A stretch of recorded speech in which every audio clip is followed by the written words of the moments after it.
Welcome back to Close Up. In the Democratic race for governor, Joyce Craig and Cindy Warmington are viewed as the two high-profile establishment candidates.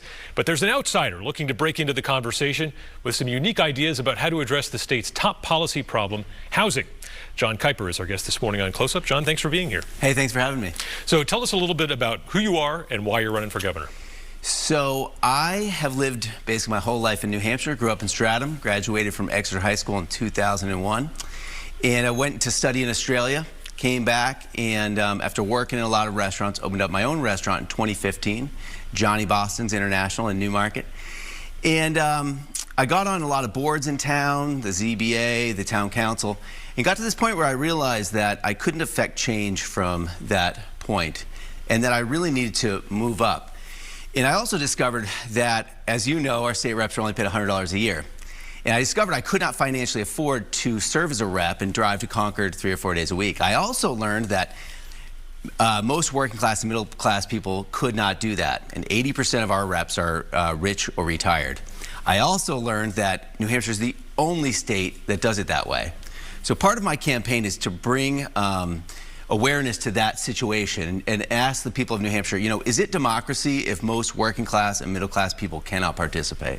Yeah, and we'll talk more about that. I think you want state reps to be paid. Yeah. We'll get to that in a minute. Your Sure. big issue, though, is housing. Yeah. You got some unique, detailed ideas, a big plan how to do this. Tell us about the changes you'd like to make. So I have seen my customers get priced out of this town and out of our state. And I have seen now my employees are looking to leave the state because they can't afford housing. And I myself have been trying to buy a house. I live in an apartment above my restaurant. And I want to have more kids, and I don't have enough room in a 740 square foot apartment. So I came up with this idea because I figured we need money, frankly. So I looked at cannabis, and I thought, what if we sold cannabis the same way that we sell liquor and take the profit and put it into housing?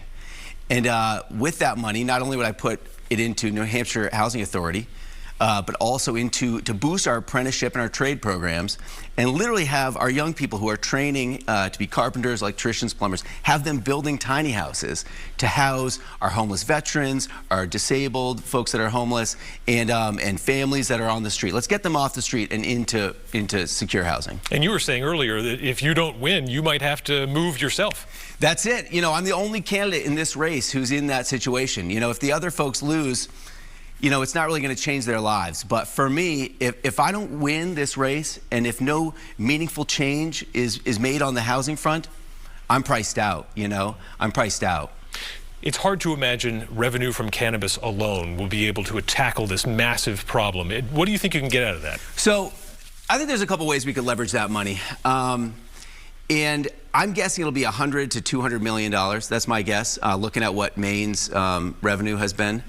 And I think that we could use that money creatively.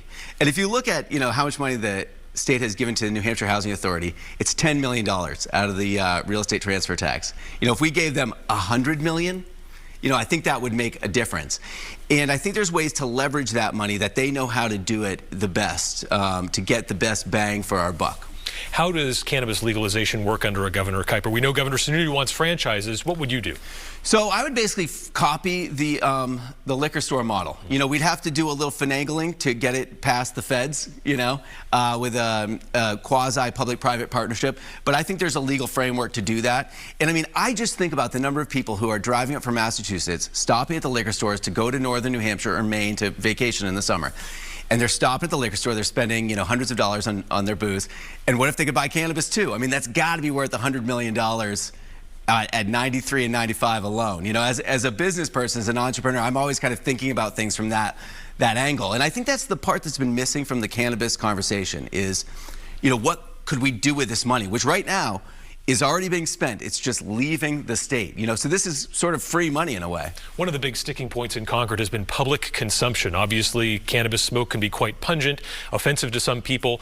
Would you want public consumption anywhere? Someone could just smoke a joint in public? You know, I don't think smoking a joint in public anywhere is a great idea. That said, I think that, you know, eventually we will be at a stage in this state, in this country, where we do have cannabis cafes. That's not something I've really thought about a lot, not something I'm exactly promoting right now, but I think inevitably, in the same way that we have bars, we will have cannabis cafes.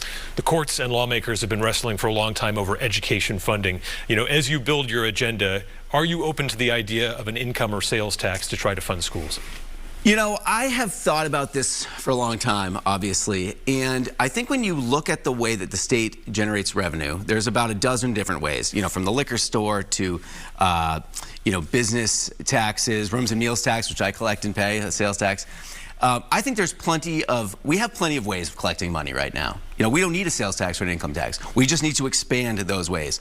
And as a business owner, I would rather be paying higher business profit tax than higher property tax. Because I only pay profit tax if I'm making a profit, whereas my property taxes, which are outrageous in my town, you know, those were from day one. You know, I wasn't making a profit for a couple of years, but yet I'm having this $8,000 a year bill for property taxes. Like, I think most businesses would prefer lower property taxes, higher profit tax. You mentioned the burden on state reps. You want a constitutional amendment to pay them.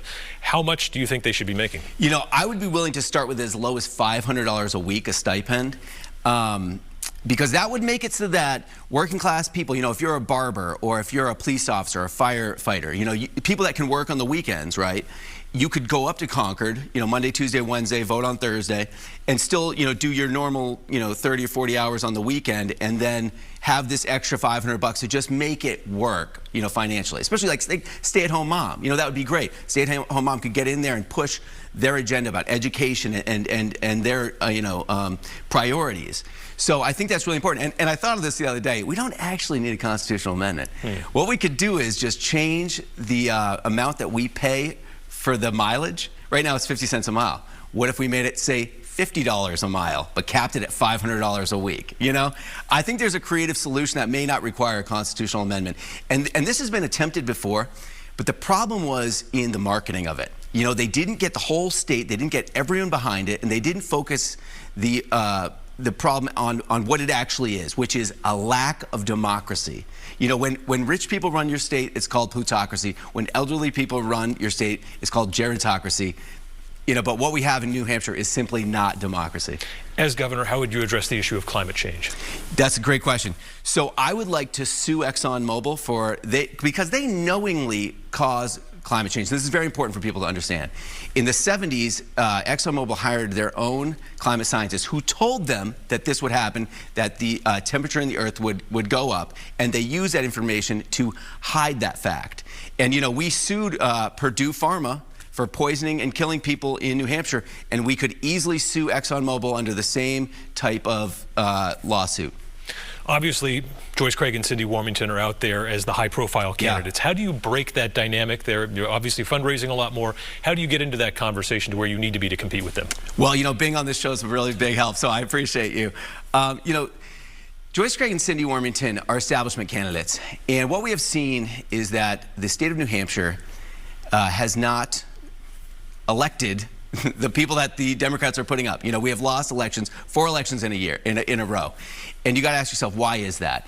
And in my opinion, it's because they're not putting up working class candidates, middle class candidates like myself to represent the people who are really struggling in this state. All right, John Kiper, thanks for joining us on Close Up. We appreciate the time. Thank you.